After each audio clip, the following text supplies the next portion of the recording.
Le 30 mars, Neptune est rentré dans le signe du Bélier. Ce passage, ce changement de signe, plus que n'importe quel autre, signifie une grande clôture de cycle qui s'inscrit dans cette année universelle 9 en numérologie, puisque 2 plus 2 plus 5, ça fait 9, 2025. Et on va vous expliquer tout de suite à quel point ce cycle, ce changement de cycle est conséquent. À l'évidence, ça vient finir un cycle qui a été commencé en 2012 lorsque Neptune est rentré dans le signe des Poissons. Mais pourquoi ce cycle est encore plus grand que ces 13 dernières années, qui sont déjà importantes? C'est que en changeant de signe depuis les Poissons vers le Bélier, on est en train de recommencer la roue zodiacale, puisque les poissons sont le dernier signe du zodiaque et que le Bélier est le premier signe du zodiaque. Ça veut donc dire qu'en réalité, le cycle qu'on est en train de clôturer actuellement, il a commencé il y a beaucoup plus longtemps. Il a commencé dans la deuxième moitié du 19e siècle. Le dernier transit de Neptune en Bélier a été marqué notamment par la guerre de sécession et par Karl Marx, qui écrivait à ce moment-là le Capital, lançant une toute nouvelle idée, une toute nouvelle idéologie pour l'humanité. Ce transit de Neptune en Bélier, qu'est-ce qu'il signifie réellement? Donc, on vient de vous l'expliquer, ça marque le début d'un nouveau cycle. Il se trouve que Neptune, c'est la planète du rêve, de l'imagination, de ce qui se crée de l'invisible depuis le pouvoir de l'invisible. Il n'y a pas de limite au pouvoir neptunien. En face de lui, il y a l'énergie du Bélier, qui est l'énergie de l'élan, du commencement, de l'instinct. Et cette association des deux, elle est un peu inconfortable, puisqu'on est avec le pouvoir très aquatique de Neptune et le pouvoir très feu du Bélier.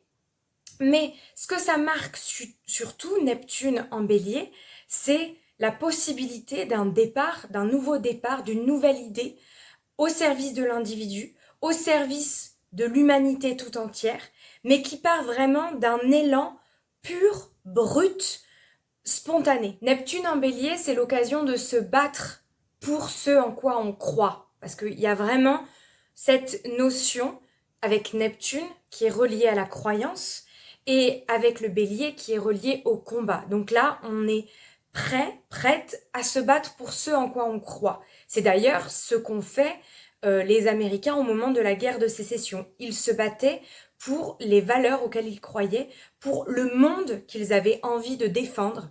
Et donc, ce passage de Neptune en Bélier, aujourd'hui, nous invite à nous poser la question de ce pourquoi on est prêt à se battre, quelle est l'idée, l'idéal auquel on croit profondément et qui mérite qu'on le défende.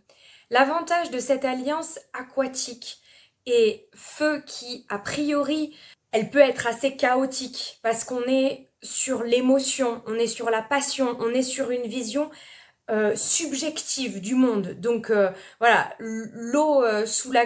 Enfin non, pas l'eau sous la glace, mais l'eau et le feu, c'est un peu les volcans qui mettent en marche les plaques tectoniques et qui provoquent des tsunamis. C'est un peu de cet ordre-là.